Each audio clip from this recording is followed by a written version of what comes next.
नमस्कार जय श्री जगन्नाथ मु आर्यन आप समस्त स्वागत करुच्ची आज गोटे पुणी थोड़े नुआ भिड को तो भाई मैंने आज भिडियो मुझे आम श्रीक्षेत्र आम पुरीर झुलन यात्रा देखी आम पुरी झुलन यात्रा केमी हुए आउ प्रभु दर्शन करी सब मठ बुली घर घर सब झुलन देखी यही भिडियो झुलन यात्रा विषय सब इनफर्मेशन रु आशा करी भिडियो भल लगे और दयाक भिडियो लास्ट पर्यटन देखिए आम श्रीमंदिर में महाप्रभुंर झुलन यात्रा हुए मूर्तिमंडप पाखे आउ सहित आम सूर्यनारायण भी झुलन यात्रा आम मंदिर भितर हुए सूर्यनारायण भी झुलन यात्रा हुए आ मंदिर भितर दुईट झुलन हुए महाप्रभुंर हुए आउ सहित सूर्यनारायण भी हुए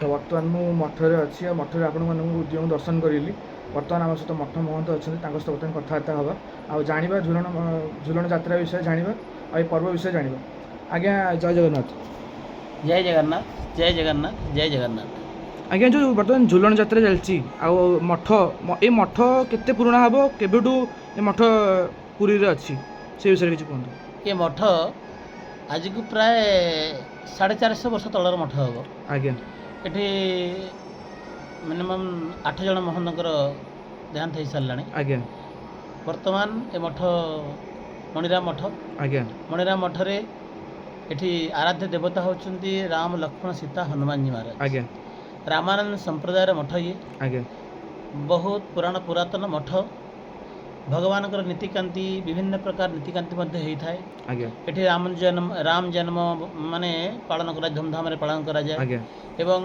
जन्माष्टमी मध्य धूमधाम रे पालन करा जाए आज्ञा रथयात्रा नवदिन पर्यंत एठी साधु सन्तंकर सेवा सहित विभिन्न प्रकार सांस्कृतिक कार्यक्रम रामचरित मानस नवान्न पारायण मध्य नदिन होता है एवं यज्ञ मध्य 3 दिन धरी यज्ञ चली था जगन्नाथ महाप्रभु को उद्देश्य यज्ञ मध्य चली था तेणु ये बहुत पुराना माने आवाहन काल चली आसी चली आ वर्तमान मध्य जो आमर वर्षा ऋतु रे महाप्रभुंकर झुलन यात्रा मध्य बहुत धूमधाम रे पालन करा जाए ये भगवान शरद ऋतु रे भगवान रास करथिले ये गोटे रास ये रास होची वर्षा कालीन रात माने वर्षा ऋतु रास ये रास रे भगवान झुलरे बसी झुलारे बसी झुलती एवं भगवान को विभिन्न प्रकार स्वादिष्ट भोजन मध्य प्रसाद मध्य भोग लगे एवं भगवान झुलारे बसी समस्त दर्शन दियंती आमर ये रामायण संप्रदाय मठ हो परंपरा राम लक्ष्मण सीता और हनुमान जी महाराज बसी झुलन झुलरे बसी था बालगोपाल रही शालग्राम अच्छा झुलन चली अनेक दिन ये झुलन व्यवस्था चली ये बहुत धूमधाम माने अष्टमी दशमी ठार आरंभ हुए दशमी ठार आरंभ हो पूर्णमी पर्यंत महा आडंबर पालन हुए केतेबेले भजन समारोह हुए केतेबेले गोटीपुर नृत्य हुए केतेबेले ओडिसी नृत्य हुए लोक मानकर मनोरंजन पई इसे मध्य कार्यक्रम होता है आउ महाप्रभु को आगे टिके नाचगत कले महाप्रभु खुशी होती महाप्रभु तो माने टिके माने नाच प्रिय तेणुक महाप्रभु जो शुंती पाखे देवदासी नृत्य करते महाप्रभु नाचिले गाइले महाप्रभु प्रेम भक्ति भगवान डाके भगवान तापर प्रसन्न होता तो भाई मैंने बर्तमान मुझे जगन्नाथ बल्लभ रे जगन्नाथ बल्लभ रे बड़ झुलन हुए आ बहुत सुंदर झुलन हुए तो बर्तमान चलतु भीतर जाइए प्रभु दर्शन करूँ आपण तो देखो ये जगन्नाथ बल्लभ रहा एंट्रांसटा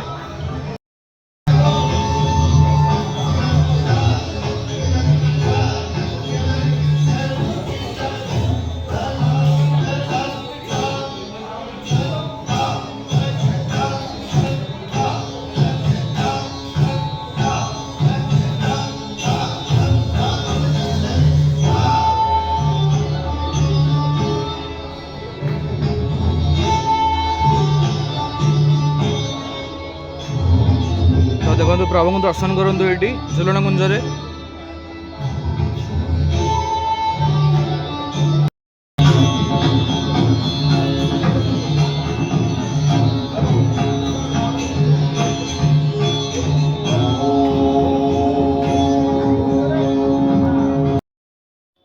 बर्तमान मु पहुँची जाइए पंडित सूर्यनारायण रथ शर्मा घरे आ गृह झुलन यात्रा हुए तो देखो प्रभु दर्शन करूँ के सुंदर देखा महाप्रभु आज झुलन कुंजरे ଆଉ ବହୁତ ସୁନ୍ଦର ଝୁଲଣ ତାଙ୍କ ଘରେ ହୁଏ।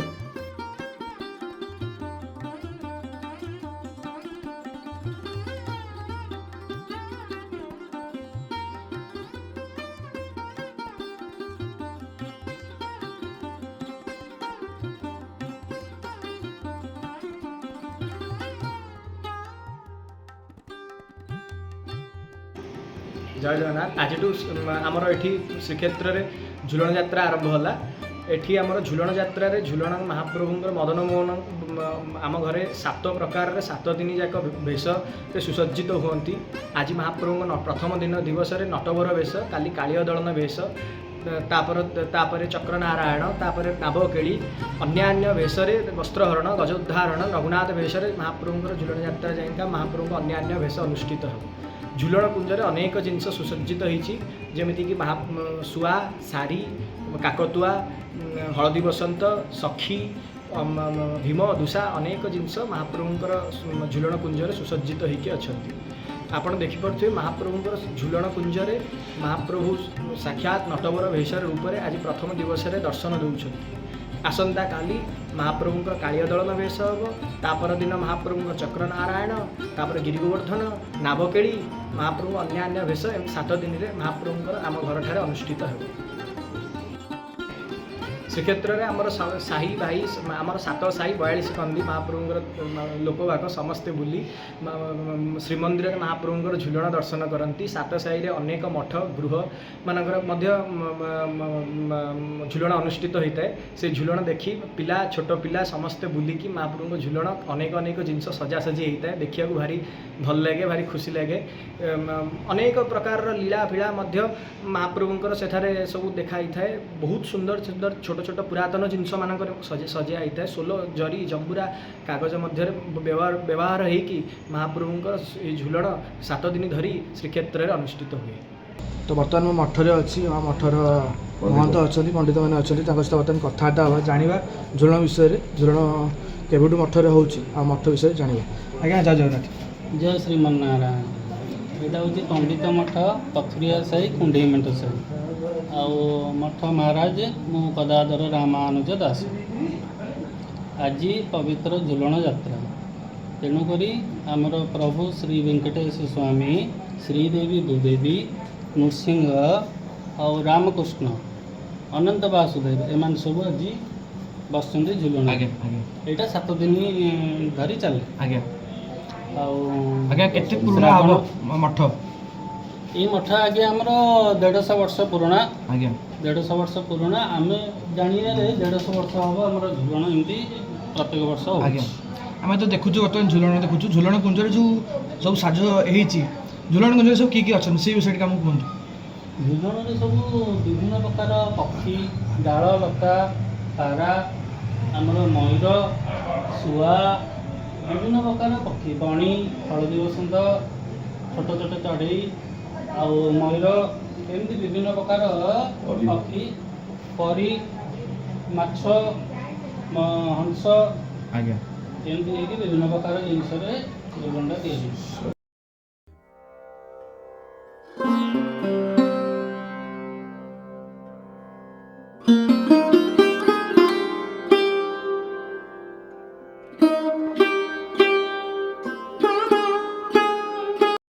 ତ ଭାଇମାନେ ବର୍ତ୍ତମାନ ମୁଁ ଅଛି ପାପୁଡ଼ିଆ ମଠରେ, ମନ୍ଦିର ପାଖର ପାପୁଡ଼ିଆ ମଠ। ଆଉ ଏଇଠି ଝୁଲଣ ହେଉଛି ଦେଖନ୍ତୁ, ଲାଇଟ୍ ଫାଇଟ୍ ଲାଗି ସବୁ। ତାକୁ ଭିତରକୁ ଯିବା ଆଉ ଦିଅଙ୍କୁ ଦର୍ଶନ କରିବା।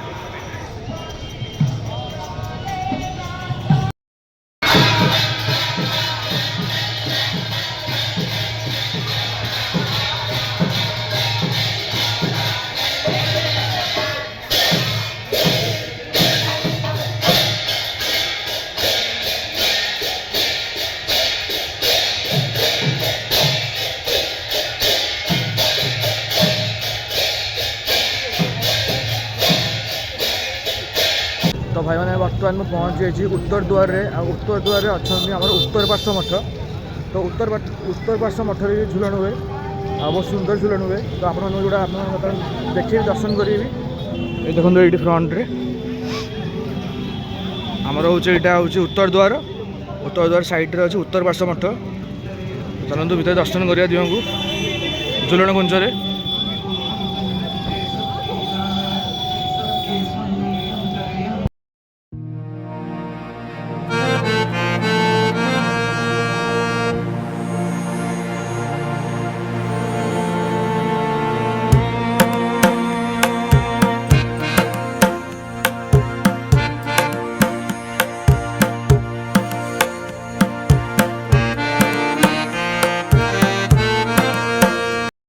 ଭାଇମାନେ ବର୍ତ୍ତମାନ ମୁଁ ଫାଇନାଲି ପହଞ୍ଚି ଯାଇଛି ରାଧାବଲ୍ଲୀ ମଠରେ, ଯେଉଁଟା ମନ୍ଦିର ସାମ୍ନା ପୁରା ଶ୍ରୀମନ୍ଦିର ସାମ୍ନା ଅଛି ରାଧାବଲ୍ଲୀ ମଠ। ଆଉ ଏଇଠି ବି ଝୁଲଣ ହୁଏ। ତ ବର୍ତ୍ତମାନ ଯାଉଛି ଆପଣମାନଙ୍କୁ ଦେଖିବାକୁ। ଆଉ ଏଇଠି ଦେଖନ୍ତୁ, ଏଇଠି ଏଣ୍ଟ୍ରି କରୁ କରୁ ମହାପ୍ରଭୁ ଅଛନ୍ତି, ନୃସିଂହ ଅଛନ୍ତି।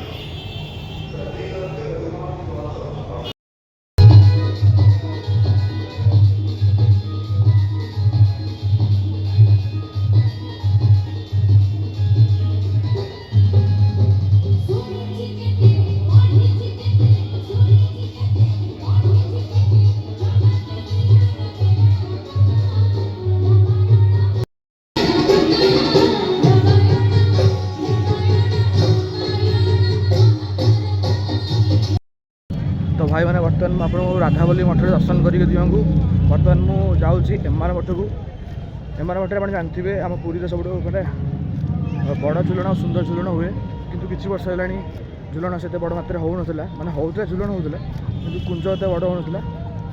ए वर्ष किंतु जमी पूर्व आमर होता एमआर मठ से भाया सब हो। तो जाकि देखु दर्शन करुँच। ये देखूँ एमआर मठ। तो भितर को जावा दियों को दर्शन करूँ झुलन कुंजरे।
तो भाई मैंने बर्तमान आप दर्शन करी एमआर मठरे झुलन। तो कमेंट करेंगे केमती लगे। प्रभु को दर्शन करी भितर भी कोटी पुआ नाच हो बर्तमान आगू जा चलतु। तो भाई मैंने बर्तमान मु काकुड़ीखाई छक अच्छी माँ काकुड़ीखाई मंदिर देखो ये हूँ काकुड़ीखाई छक ये सैड गोटे मठ अच्छी। तो ये भी झुलन हुए। तो बर्तमान चलतु जा आउ दर्शन करिया। ये देख पारे मठटी।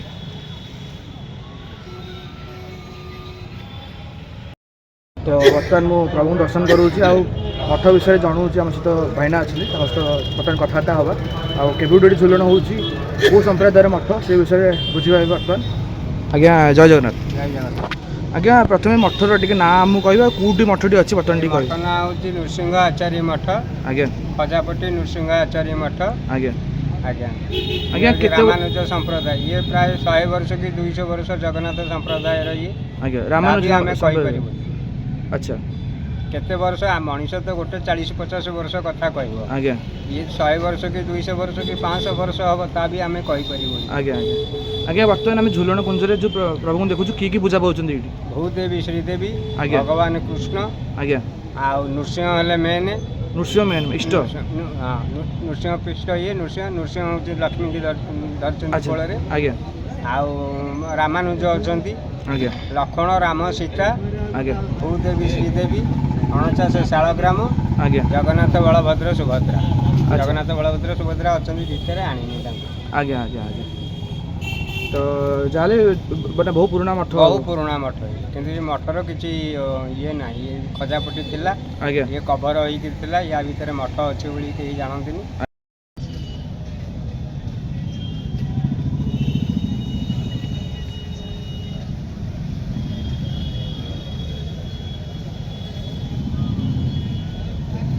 ତ ବର୍ତ୍ତମାନ ମୁଁ ଦକ୍ଷିଣ ଦ୍ୱାରରେ ଅଛି ଆଉ ଦକ୍ଷିଣ ଦ୍ୱାରରେ ଅଛି ଦକ୍ଷିଣ ପାର୍ଶ୍ୱ ମଠ। ବର୍ତ୍ତମାନ ମୋ ମଠ ବାହାରିକି ଠିଆ ହେଇଛି ଆଉ ଏଇଠି ଝୁଲଣ ହୁଏ। ତ ବର୍ତ୍ତମାନ ଭିତରକୁ ଯିବା ଆଉ ଦେଖିବା ଝୁଲଣ। ଦେଖନ୍ତୁ ଏଇଟା ହେଉଛି ଆମର ଦକ୍ଷିଣ ଦ୍ୱାର ହେଲା, ଏଇଟା ହେଉଛି ଦକ୍ଷିଣ ଦ୍ୱାର, ଏଇ ସାଇଡ଼କୁ ଲାଗିକି ଆମ ଦକ୍ଷିଣ ପାର୍ଶ୍ୱ ମଠ। ଦେଖନ୍ତୁ ଏଇଠି ଲାଇଟ୍ ଫାଇଟ୍ ସବୁ ଲାଗିଛି। ତ ବର୍ତ୍ତମାନ ଭିତରକୁ ଯିବା ଆଉ ଦିଅଙ୍କୁ ଦର୍ଶନ କରିବା ଝୁଲଣ କୁଞ୍ଜରେ ଆଉ ଚାଲନ୍ତୁ।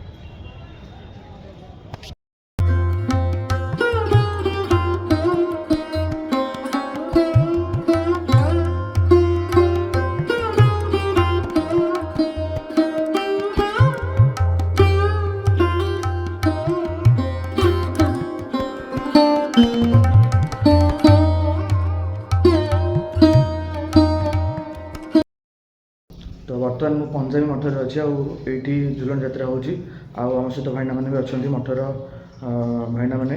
ତ ତାଙ୍କଠୁ ବର୍ତ୍ତମାନ ବୁଝିବା ମଠରେ କେବେଠୁ ଝୁଲଣ ଯାତ୍ରା ହେଉଛି ଆଉ ମଠ ବିଷୟରେ ବୁଝିବା। ତ ବର୍ତ୍ତମାନ ଦେଖନ୍ତୁ ଏଇଠି ପ୍ରଭୁଙ୍କୁ ବର୍ତ୍ତମାନ ମୁଁ ଦର୍ଶନ କରିଦେଉଛି ଏଇଠି। ଆଜ୍ଞା ଜୟ ଜଗନ୍ନାଥ। ଜୟ ଜଗନ୍ନାଥ। ଆଜ୍ଞା ଯେଉଁ ବର୍ତ୍ତମାନ ପଞ୍ଜାବୀ ମଠ କେତେ ପୁରୁଣା ହେବ କେବେଠୁ ଆମ ଶ୍ରୀକ୍ଷେତ୍ରରେ ମଠଟି ଅଛି? 300 ବର୍ଷର ପୁରୁଣା ମଠ ଆମର ଇଏ। ଆଜ୍ଞା ଏ ମଠର ଝୁଲଣ ଯାତ୍ରା ତ ପ୍ରାରମ୍ଭରୁ ଚାଲିଛି। ଆଜ୍ଞା ଝୁଲଣ ଯାତ୍ରା ଆମର ଆଗରୁ 3ଟା କୁଞ୍ଜ ହେଉଥିଲା, ଆଜ୍ଞା ବର୍ତ୍ତମାନ ଘର ଭଙ୍ଗାଭଙ୍ଗି ପରେ ଆଜ୍ଞା ଆମର ଗୋଟେ କୁଞ୍ଜ କରିଦିଆଗଲା ଆଚ୍ଛା 3ଟା କୁଞ୍ଜ ହେଉଥିଲା ପ୍ରଥମେ। ଜାଗା ଅଭାବରୁ। ଆଜ୍ଞା ବର୍ତ୍ତମାନ ଆମର ଝୁଲଣ ଘର ଆମର ସମ୍ପୂର୍ଣ୍ଣ ଝୁଲଣ ମଣ୍ଡପ ଥିଲା, ଆଜ୍ଞା ସେଇ ମଣ୍ଡପ ତ ଭାଙ୍ଗିଗଲା। ଆଜ୍ଞା ବର୍ତ୍ତମାନ ଆମେ ଜଗମୋହନ ଭିତରେ ଗୋଟିଏ କୁଞ୍ଜ ହେଉଛି। ଆଜ୍ଞା ଆଜ୍ଞା ବର୍ତ୍ତମାନ ପଞ୍ଜାବୀ ମଠ ଇଏ କେଉଁ ସମ୍ପ୍ରଦାୟର ମଠ? ଆଉ ଏଠି ରାମାନନ୍ଦୀ ସମ୍ପ୍ରଦାୟ। ରାମାନନ୍ଦୀ ସମ୍ପ୍ରଦାୟର। ଆଉ ଏଠି କେଉଁ କେଉଁ ଦେବା ଦେବୀ ପୂଜା ପାଉଛନ୍ତି ସେ ବିଷୟରେ କିଛି? ଏଠି ରଘୁନାଥଙ୍କ ମନ୍ଦିର ଇଏ। ରଘୁନାଥଙ୍କ ମନ୍ଦିର। ଆଜ୍ଞା। ଆଜ୍ଞା ଇଏ ହେଉଛି ଆମର ରାମାନନ୍ଦୀ ସମ୍ପ୍ରଦାୟ, ରଘୁନାଥ ଦିଅଁ। ଆଜ୍ଞା ଆଉ ଝୁଲଣ ଯାତ୍ରା ସମୟରେ ଆଉ କ'ଣ ସବୁ ମାନେ ନୀତିକାନ୍ତି ହୋଇଥାଏ, ଭୋଗ କ'ଣ ଲାଗିଥାଏ ଏଇ ସମୟରେ? ଭୋଗ ତ ଆମର ଯେମିତି ବାଳ ଭୋଗ ହେବା କଥା ସେମିତି ବାଳ ଭୋଗ ହୁଏ। ଆଜ୍ଞା ଦିଅଁ ବିଜେ ପରେ ଫେରେ ଭୋଗ ହୁଏ।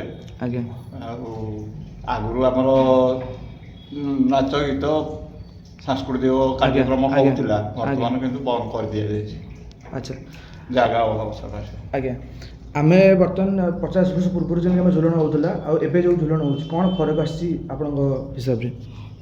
ସେତେବେଳର ସାଜସଜ୍ଜା ସାଂସ୍କୃତିକ କାର୍ଯ୍ୟକ୍ରମ ସେସବୁ ଥିଲା। ଆଜ୍ଞା ଆମର ସେ ଯେଉଁଗୁଡ଼ାକ ବନ୍ଦ ହୋଇଗଲା, ବର୍ତ୍ତମାନ ଆମେ ଛୋଟିଆ କରିକି ଗୋଟେ ଜାଗା ଅଭାବ ସକାଶେ ଦିଅଙ୍କ ଭିତରେ ଜଗମୋହନ ଭିତରେ ସେସବୁ ଜିନିଷ କରୁଛୁ।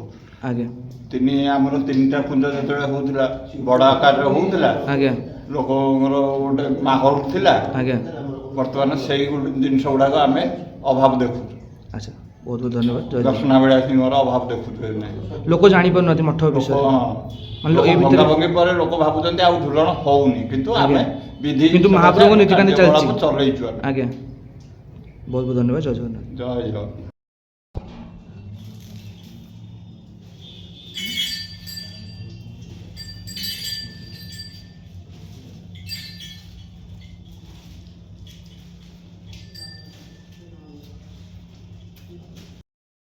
ବର୍ତ୍ତମାନ ମୁଁ ଆପଣମାନଙ୍କୁ ପଞ୍ଜାବୀ ମଠରେ ଝୁଲଣ ଦେଖେଇଲି। ଆଉ ଏମିତି ଆଜ୍ଞା ବହୁତ ସାରା ମଠ ଅଛି ଯେଉଁଠି ଆମର ଝୁଲଣ ହୁଏ, କିନ୍ତୁ ଲୋକମାନେ ଜାଣିପାରୁନାହାନ୍ତି। ଆବା ଯେମିତି ଆମର ପୂର୍ବରୁ ହେଉଥିଲା କିଛି ମାନେ ଧରି ଦିଅନ୍ତୁ 30-40 ବର୍ଷ ପୂର୍ବରୁ ଯେତିକି ମାନେ ବଡ଼ ମାର୍ଗରେ ଝୁଲଣ ହେଉଥିଲା, ସେଇ ଜିନିଷଟା ଟିକେ କମିଯାଇଛି ଆଜିକାଲି ସମୟରେ। ଆଉ ମାନେ ଲୋକମାନେ ବି ଜାଣିପାରୁନାହାନ୍ତି, ଆଉ ଲୋକମାନେ ବି ଆସିକି ଆଉ ଦେଖୁନାହାନ୍ତି, ସେଇଟା ଟିକେ ରହୁଛି।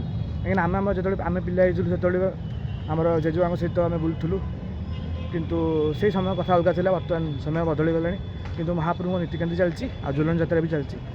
ଆଉ ଦେଖନ୍ତୁ ବର୍ତ୍ତମାନ ଇଏ ହେଉଛି ପଞ୍ଜାବୀ ମଠ ଆମର। ଜୟ ଜଗନ୍ନାଥ। ଜୟ ଜଗନ୍ନାଥ। ଆଜ୍ଞା ବର୍ତ୍ତମାନ ଆମେ ଏଇ ଝୁଲଣ ଦେଖୁଥିଲୁ, ଆଉ ଆପଣଙ୍କ ଘର ଝୁଲଣ ମୋତେ ମାନେ ବହୁତ ମାନେ ଅଲଗା ଲାଗିଲା ସବୁ ଝୁଲଣଠୁ। ଏ ଯେଉଁ ବର୍ତ୍ତମାନ ଆମେ ଦେଖୁଥିଲୁ ଝୁଲଣ କେତେ ପୁରୁଣା ହେବ, ମାନେ ଏତେ ୟୁନିକ୍ ଜିନିଷ କେମିତି ଆପଣ ଆରମ୍ଭ କଲେ? ଇଏ ମୁଁ କରିନି, ମୋ ଜେଜେବାପା କରିଛନ୍ତି, ତାଙ୍କ ପରେ ତାଙ୍କ ବାପା, ସେଦିନଠୁ ଚାଲିଛି। ଆଜ୍ଞା ଆମେ ତ ଝୁଲଣ ମାନେ କୁଞ୍ଜ ଦେଖୁଥିଲୁ, ତା ସହିତ ଏତେ ଜିନିଷ ସବୁ ଅଛନ୍ତି। ହଁ, ମାନେ ଏଇ ସବୁ ଜିନିଷ ଆପଣ ନିଜେ ତିଆରି କରିଛନ୍ତି? ନା, ମୋ ବାପା କରିଛନ୍ତି। ବାପା ତିଆରି କରିଛନ୍ତି। ଆଜ୍ଞା। ତ କ'ଣ କ'ଣ ଏସବୁ ଜିନିଷ ଅଛନ୍ତି ଆମକୁ ଟିକେ କହିଦେବେ? ସେଇଟା ହେଉଛି କୈଳାସ ପର୍ବତ। ଆଜ୍ଞା। ଶିବ ପାର୍ବତୀ ବସିଛନ୍ତି, ଶିବ ବସିଛନ୍ତି କୈଳାସ ପର୍ବତ। ଆଜ୍ଞା। ଏଇଟା ହେଉଛି ରାବଣ। ଆଜ୍ଞା। ଆଉ ତା ଭିତରେ ଏଇଟା ଅଛି ଅଶୋକ ବନ। ଆଜ୍ଞା। ତାପରେ ଏଇ ବାବାଜୀ ମାନେ ସବୁ କୀର୍ତ୍ତନ କରୁଛନ୍ତି। ଆଜ୍ଞା। ଏଇଟା ହେଉଛି ଗଜ ଉଦାହରଣ। ଆଜ୍ଞା। ଇଏ ନାଗା। ଆଜ୍ଞା। ଇଏ ଯଜ୍ଞ ନାରାୟଣ। ଏଇଟା ଆଜ୍ଞା। ଆଜ୍ଞା। ଏଇଟା କାଞ୍ଚି ଅଭିଯାନ। ଆଜ୍ଞା। ଏଇଟା ଧ୍ରୁବ ତୁସ୍ତି। ଆଜ୍ଞା। ଏଇଟା ହେଉଛି ବସ୍ତ୍ରହରଣ। ବସ୍ତ୍ରହରଣ। ଆଜ୍ଞା। ଏଇଟା ବସୁଦେବ। ଆଜ୍ଞା। ଏଇଟା କାଳିଦାରଣ। ଆଚ୍ଛା ଆଜ୍ଞା, ଏତେ ଜିନିଷ ଆମେ ଦେଖୁଛୁ, ଏତେ ଡିଟେଲିଂ କାମ ଏତେ ହେଇଛି। ହଁ, ଏଇଟା ସମ୍ପାତି। ସମ୍ପାତି। ଆଜ୍ଞା। ହଁ, ଇଏ ହେଉଛନ୍ତି ଭୀମ ଅର୍ଜୁନ, ଭୀମ ଦୂଷା। ଆଜ୍ଞା। ଆମର କର୍ଣ୍ଣ ଅର୍ଜୁନ, ଏଇଟା ଅର୍ଜୁନ କୃଷ୍ଣ ଅର୍ଜୁନ ରଥ। ଆଜ୍ଞା। ଏଇଟା ହେଲା କର୍ଣ୍ଣ ରଥ। ଆଜ୍ଞା। ଜୟ ଜଗନ୍ନାଥ। ଆମେ ବର୍ତ୍ତମାନ ମୂର୍ତ୍ତି ମାନଙ୍କୁ ଦେଖୁଛୁ, ଏସବୁ କୋଉଥିରେ ସବୁ ତିଆରି ହେଇଛନ୍ତି? କାଠରେ ହେଇଛି ଆଜ୍ଞା। କାଠରେ ତିଆରି ହେଇଛି। ଆଜ୍ଞା। ମାନେ ଆପଣଙ୍କ ଝୁଲଣ କେତେ, ମାନେ 200 ବର୍ଷ ପୁରୁଣା ଝୁଲଣ? ହଁ, 200 ବର୍ଷ ହେଇଗଲା। ଆମ ଜେଜେବାପାଙ୍କ ଟୋକା ଏଜରୁ। ଆଜ୍ଞା। ଆଜ୍ଞା। ଆଜ୍ଞା, ଯେଉଁ ବର୍ତ୍ତମାନ ଆମେ ଯେଉଁ ଦେଖୁଛୁ, ବର୍ତ୍ତମାନ ସବୁ ଜିନିଷ ଅଛି, ଏତେ ସାରା ମୂର୍ତ୍ତି ଅଛି, ଏ ଖଞ୍ଜିବାକୁ କେତେ ସମୟ ଲାଗେ? ଖଞ୍ଜିବାକୁ 3 ଘଣ୍ଟା ଲାଗିବ। ଏଇ ତ ମାନେ ପୁରା ମେଣ୍ଟେନାନ୍ସ ହେଉଥିବ, ପ୍ରତିବର୍ଷ ସବୁ ମେଣ୍ଟେନାନ୍ସ ହେଉଥିବ, ରଙ୍ଗଭଙ୍ଗ ହେଉଥିବ। ଦେଖନ୍ତୁ କେତେ ସୁନ୍ଦର ଜିନିଷ, ପୁରୀର ସବୁଠୁ ୟୁନିକ୍ ଝୁଲଣ ଏଇଟା। ସବୁଠୁ ୟୁନିକ୍ ଝୁଲଣ କୁଞ୍ଜରେ ଆଜ୍ଞା ପ୍ରଭୁ ଅଛନ୍ତି, ମହାପ୍ରଭୁ ଅଛନ୍ତି। ହଁ, ହଁ। ଆଜ୍ଞା। ଏ ଦିଅ ବି ସେଇ ଦିନଠୁ ମାନେ ପୁରୁଣା। ହଁ, ବହୁତ ପୁରୁଣା, ଦାରୁ ନିର୍ମିତ। ଆଜ୍ଞା। ଆଜ୍ଞା।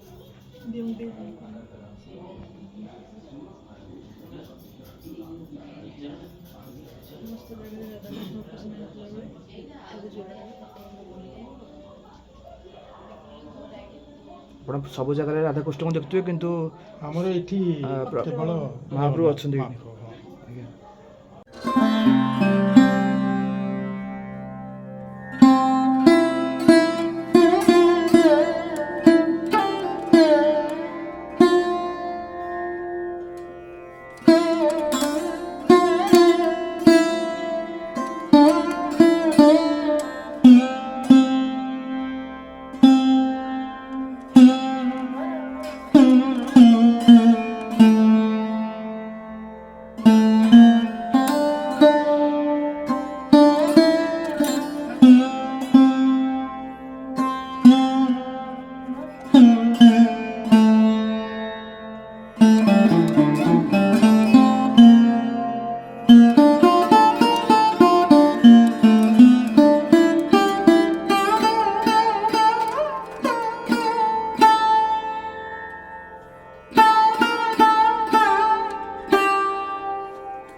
ମାର୍କେଟରେ କିଣିଲେ ତମେ ବପୁରେ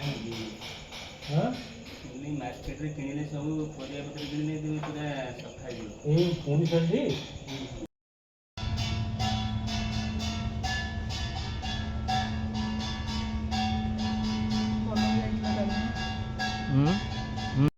ଆଜ୍ଞା ଜୟ ଜଗନ୍ନାଥ। ଜୟ ଜଗନ୍ନାଥ। ଆଜ୍ଞା ମଠ ଏଇ ମଠ ବିଷୟରେ ଟିକେ କହିବା ମଠଟି ବର୍ତ୍ତମାନ କେଉଁଠି ଅଛି ସେ ବିଷୟରେ। ଇଏ ମଠର ନାଁ ହେଉଛି ନୂଆ ମଠ। ଆଜ୍ଞା ମୋତେ ବର୍ତ୍ତମାନ 70 ବର୍ଷ ହେଲାଣି। ଆଜ୍ଞା ଆଉ ଇଏ ମଠରେ ଆମେ 5 ବର୍ଷଠୁ ମଧ୍ୟ ରହିକିରି ଦେଖୁଛୁ କରୁଛୁ, ଆମ ବାପାମାନେ କରୁଥିଲେ ଆମେ ବି କରୁଛୁ। ଆଜ୍ଞା ଆଚ୍ଛା, ଏଠି ରାମ ଲକ୍ଷ୍ମଣ ସୀତା ଏବଂ ରାଧାକୃଷ୍ଣ କୁଞ୍ଜ ଉପରକୁ ଆସନ୍ତି। ଆଜ୍ଞା ଏଇ 5-10 ବର୍ଷ ପୂର୍ବରୁ ଏଠି ଦାସକାଠିଆ ଆଖେଡ଼ା ଏଇ ପ୍ରକାର ଆଜ୍ଞା। ସବୁ ହେଉଥିଲା। ଆଜ୍ଞା ବର୍ତ୍ତମାନ ଏ ଟିଭି ଆଉ ସିନେମା ଯୁଗରେ ଆଜ୍ଞା। ସେ ସବୁ ଜିନିଷର ଇଏ ପ୍ରଭାବ ମାନେ ବି ବନ୍ଦ ଧୀରେ ଧୀରେ ଲୋପ ଲୋପ ପାଇଗଲାଣି। ପାଇଗଲାଣି। ଆଜ୍ଞା ସେଟା କଲେ ବି ଲୋକ ବସୁନାହାନ୍ତି। ଆଜ୍ଞା ତେଣୁ ଇଏ ମଠର ପୂର୍ବ ଇତିହାସ ଯେଉଁ ଇଏ 400-500 ବର୍ଷ ତଳର ଇତିହାସ। ଆଜ୍ଞା ଏଠି କେତେ ମହନ୍ତ ମରିକିରି ବି ଗଲେଣି। ଆଚ୍ଛା କେଉଁ ସମ୍ପ୍ରଦାୟର ମଠ ଆଜ୍ଞା? ଏଇଟା ରାମାନୁଜ ସମ୍ପ୍ରଦାୟର ମଠ। ରାମାନନ୍ଦ ମନ୍ଦିର ସହିତ କିଛି ନୀତିକାନ୍ତି ଜଡ଼ିତ ଅଛି ମଠର? ମଠର ମନ୍ଦିର ସହିତ ନୀତିକାନ୍ତି ଯାହା ଜଡ଼ିତ ଏଇ ଭୋଗ ପାଇଁ କିଛି ଦିଆହୁଏ। ଆଜ୍ଞା ରଥ ବେଳେ ଭୋଗ ଦିଆଯାଏ, ମକର ଚାଉଳ ହରିକା ସବୁ ମକର ସଂକ୍ରାନ୍ତିକି ଦିଆଯାଏ। ଆଜ୍ଞା ଆଉ ରଥ ସମୟରେ ରଥ ଭୋଗ ସବୁ କରାଯାଏ। ଆଜ୍ଞା ସେ ସମୟରେ ଆଉ ଗୋଟେ ଝାଡ଼ୁ ବ୍ୟବସ୍ଥା ଥିଲା। ଝାଡ଼ୁ ବ୍ୟବସ୍ଥା ଯେଉଁ ଥିଲା ସେଇଟା ଆମେ ମଝିରେ ସେଇଟା କରିପାରିଲୁନି, ତାପରେ ଆମକୁ ସେ ଝାଡ଼ୁ ବ୍ୟବସ୍ଥାକୁ ବନ୍ଦ କରାଇଦେଲେ ମନ୍ଦିରରେ। ଆଜ୍ଞା ସେ ସବୁ ନୂଆ ବାହାରି ପଡ଼ିଲେ ଦାଦାଗିରି ଦେଖେଇ ସେ ତାଙ୍କର ଝାଡ଼ୁ ବ୍ୟବସ୍ଥା କଲେ। ହେଲା କଲା ନାହିଁ। ଆଜ୍ଞା ଆମର 50 ବର୍ଷ 70 ବର୍ଷ ପୂର୍ବରୁ ଯେମିତି ଝୁଲଣ ହେଉଥିଲା ଆଉ ବର୍ତ୍ତମାନ ଯେଉଁ ଝୁଲଣ ହେଉଛି କ'ଣ ଫରକ ଆସିଛି? ଆଉ ହଁ, ଫରକ ବହୁତ ଆସିଛି। ଝୁଲଣର ଡିମେରିଟ୍ ବର୍ତ୍ତମାନ ପଳେଇ ଆସିଛି, କାରଣ ଲୋକ ସେ ଟାଇପ୍ର ଆଉ ଆସୁନାହାନ୍ତି, ଦେଖୁନାହାନ୍ତି। ସେତେବେଳେ ଆଖେଡ଼ା ହେଉଥିଲା ପ୍ରତି ମଠରେ ବି ଦାସକାଠିଆ ଆଖେଡ଼ା ପାଲା ଏମିତି ହେଉଥିଲା, ଗାଁରୁ ସବୁ ଲୋକ ଆସୁଥିଲେ ଦେଖୁଥିଲେ। ବର୍ତ୍ତମାନ ଝୁଲଣ ପ୍ରତି ଆଗ୍ରହ ବି ଲୋକଙ୍କର ନାହିଁ। ଆଜ୍ଞା ତାପରେ ଗୁଡ଼େ ମଠ ଭଙ୍ଗାଭଙ୍ଗି ହେଇଗଲା, ବଡ଼ ବଡ଼ ମଠ ଭଙ୍ଗାଭଙ୍ଗି ହେଇଗଲା। ଭଙ୍ଗାଭଙ୍ଗି ହେଇଯିବା ପରେ ଆଉ ସେ ମଠ ଗୁଡ଼ାକର ବି ଝୁଲଣ ନଷ୍ଟ ହେଇଗଲା। ଆଜ୍ଞା ହଁ, ଏଠି ଚୁଡ଼ା ସାରିକା ଭୋଗ ହୁଏ। ପୁଣି ଘରକୁ ଗଲେ ପୁଣି ସେଇ ଅନ୍ୟ ଭୋଗ ଅଛି, ସବୁ ଭୋଗ ହେବ, କ୍ଷୀର କଦଳୀ ଏମିତି ସବୁ। ଆଜ୍ଞା ଆଉ ରୋଷେଇ ତ ଠାକୁରଙ୍କର 2 ଓଳିଆକ ହେବ। କିଛି ନହେଲେ ବି ଡାଲମା ଭାତ ଯେମିତି ହେଲେ ହେବା କଥା ଏଇଟା ହେବ। ଆଉ ଏମିତି ହିଁ ଚାଲିଛି ମଠ। ମଠର ବି ମାନେ ସବୁ ପ୍ରକାର ମଠର ବି ଦୁର୍ଦିନ ସମୟ ବର୍ତ୍ତମାନ। ଆଜ୍ଞା ମଠ ବାଡ଼ିର ଆଉ ସେତେବେଳେ ଭଲ ଥିଲା। ଆମ ପିଲାଦିନେ ଆମେ ଦେଖୁଥିଲୁ ବହୁତ ଶିକଣ ଥିଲା, ବହୁତ ଭଲ ଥିଲା, ସବୁ ଚାଲିଥିଲା। ଲାଇଟ୍ ଫାଇଟ୍ ବି ନାହିଁ, ଅନ୍ଧାର ଅଛି, ଲୋକ ବି ଜାଣିପାରୁନାହାନ୍ତି। ଲୋକ ବି ଜାଣିପାରୁନାହାନ୍ତି, ଲୋକ ଜାଣିଲେ ବି ଆସୁନାହାନ୍ତି। ଆଜ୍ଞା ଆଉ ବଡ଼ ବଡ଼ ଝୁଲଣକୁ ଯାଉନାହାନ୍ତି। ହଁ, କେତୋଟି ଝୁଲଣ ଖାଲି ଲୋକ ଆସୁଛନ୍ତି। ଗୋଟେ ହେଉଛି ଜଗନ୍ନାଥ ବଲ୍ଲଭ ମଠ। ଆଜ୍ଞା ଏମାର ମଠ ତ ପ୍ରାୟ ବନ୍ଦ ହେଇଗଲା। ଏଇ ବର୍ଷ ଆରମ୍ଭ ହେଇଛି। ଏମାର ମଠ ଆରମ୍ଭ ଆଜ୍ଞା ଆଜ୍ଞା ଏଇ ବର୍ଷ ହେଲା। ତାହେଲେ ହେଇଥିବ। ମୁଁ ଏ ବର୍ଷ ସବୁଠି ହେଉଛି, କିନ୍ତୁ ସେ ଭଳିଆ ହଉନି। ନା, ଯେତେବେଳେ ଆମେ ପିଲାବେଳେ ଥିଲୁ ସେତେବେଳେ କେମିତି ମାନେ ଗୋଟେ ଲାଗୁଥିଲା ଝୁଲଣ ବୁଲିଲା ବେଳକୁ। ହଁ ହଁ, ବର୍ତ୍ତମାନ ପିଲାଙ୍କର ଆଉ ଆଗ୍ରହ ନାହିଁ ବା ସେଇଭଳିଆ ଜିନିଷ ଆଉ ହଉନି।